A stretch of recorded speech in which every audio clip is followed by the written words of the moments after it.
Bablu bye ఏం చేస్తుండు? ఊర్లో ఉన్నవారా? మటన్ అయితే ఫ్రై బాగానే అయిందిగా. మటన్ అయింది. అల్లం వేస్తా ఇప్పుడు. పక్కన ఏం పెట్టినా అత్తమ్మా? పక్కన బోటి వేయించుదామని గిన్నె పెట్టిన చిన్నది, బోటి వేద్దామని.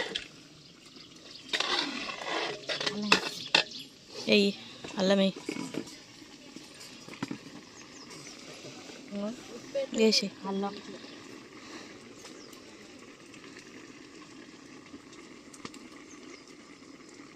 నా తరనే దంచిన ఫ్రెష్ అల్లం వేసే బాగుంటుంది. నా తరనే దంచిన